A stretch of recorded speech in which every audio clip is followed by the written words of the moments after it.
I swear I'm not just trying to be some hater contrarian here, but seriously. I feel like I'm taking crazy pills! Yes, Lorna Shore are back with their much anticipated full length, but while the fans are in a frenzy, I've been feeling extremely underwhelmed.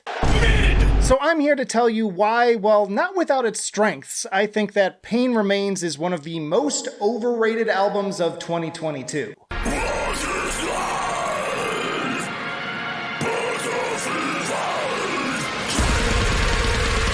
So just starting off, every song on this album follows roughly the same structure, and we're gonna break that down using the singles Into the Earth, Pain Remains, Curse to Die, and Sun Eater as examples. First, we get the quiet intro, giving a glimpse of the main melody and symphonic elements.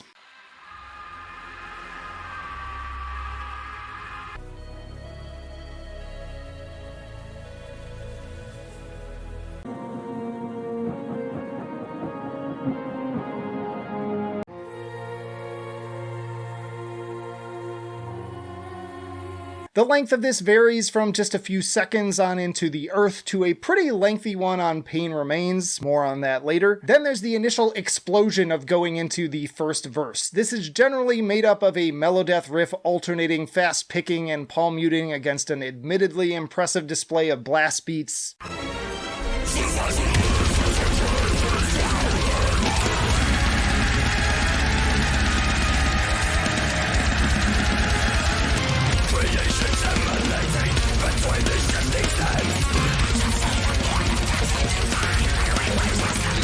Now the order of this can shuffle a little bit, but at this point we usually move into the chorus. These all tend to be more expansive and atmospheric, with the symphonic parts swelling and more simplistic reverb-soaked guitar leads. The vocals also tend to be more drawn out here.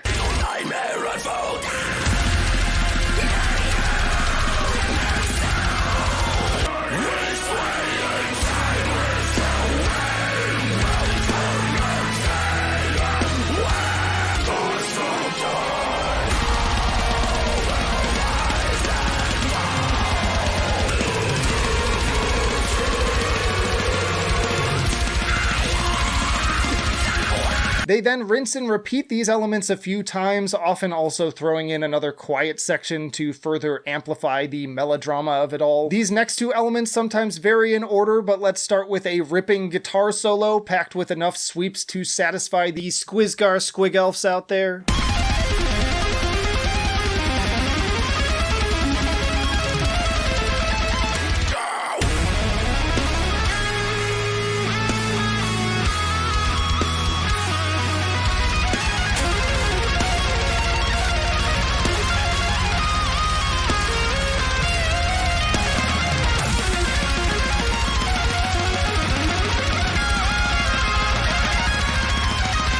And then generally a big breakdown, sometimes more than once, even up to 3 times, although occasionally not at all, as on Pain Remains.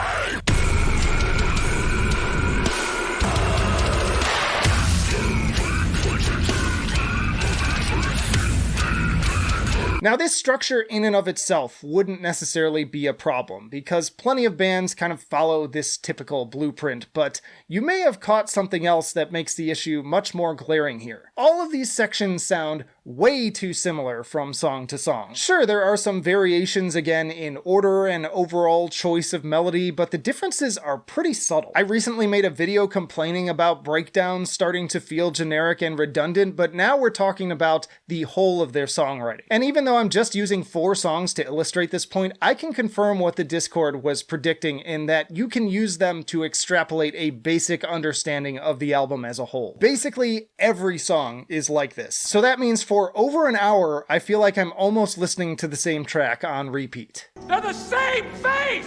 Doesn't anyone notice this? Like seriously, by the time we get to Wrath, it feels like the album ends and then restarts for the Pain Remains 3-parter. That section almost feels like its own separate EP, and I probably would have enjoyed it more that way. This thing has more endings than Return of the King. Now, to be clear, I think that each song is pretty solid in isolation, really good in some cases, actually. The tools are all there. Performances performances are impressive, especially Austin's drumming, and Will's vocals are absolutely vile over the entire course of this album. Disgusting! I love the variety of sounds he's able to vomit forth from moment to moment, and that's a common criticism I give of a lot of other deathcore albums, is that the vocals are just too samey, there's no dynamics. Will's great on that front. Sun Eater is probably my personal favorite in terms of mastering the formula, but I also like Welcome Back with its big chorals and Dimmu Borgir meets Danny Elfman aesthetic, acting as a great way to kick off the record. It even bookends nicely with the strings and chorals of the closer. But again, when taken all together, it gets kinda dull. Yeah, well, you know, that's just like, your opinion, man. Soulless Existence is one of the few tracks that stands out from the others with its slower pace and some hookier riffs. I would have been interested to see a lot more variety in this department. Also, tracks don't need to be 7 to 9 minutes long. There are some bands that are perfectly capable of utilizing that runtime to its fullest, but here I'd say you could easily tighten these up to about 5 minutes each and nothing of value would be lost. And by all means, please share your thoughts and differences of opinions in the comments, but before you even say it, I listened to this album many times, both in kind of just a chill, soaking it in atmosphere, and then also for more in-depth analysis. I want this band and every band to succeed at being the best versions of themselves, so this is by no means an attempt to ruin their careers. Quite the opposite. Also, I like deathcore a lot. In fact, just this week I dropped a video defending it to the naysayers out there. I just think that Lorna Shore need to shake up their songwriting. More dynamics, different song pacings, more differentiation between the guitar riffs. And they could take some tips on orchestration from Shadow of Intent and Brand of Sacrifice. It's okay to expect more, especially in cases like this where the hype is monumental. I'm again reminded of Star Wars fans making excuses for the prequels and sequels, or smooth-brained Disney live-action adaptation apologists. Wow,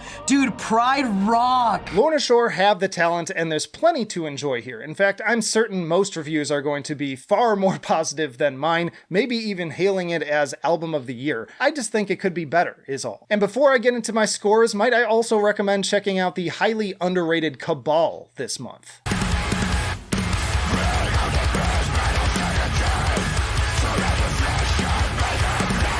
So again, not bad, just overrated. I give Pain Remains an 8 for enjoyability, pretty solid overall, above average, but just not everything I'm looking for. I give it a 9 for musicianship. Again, the performances are rock solid. It's just the songwriting that knocks it down a peg. And then I give it a 7 for innovation, pretty typical deathcore if you've been listening to any sort of symphonic deathcore over the years. So averaging out to like an 8 and a B-, which I think is more than fair at this point. Check out this playlist for some of my favorite metal albums of the year, and also this one for more deathcore related content. But that'll do it for now. Flight of Icarus signing off. I will see you in the trenches.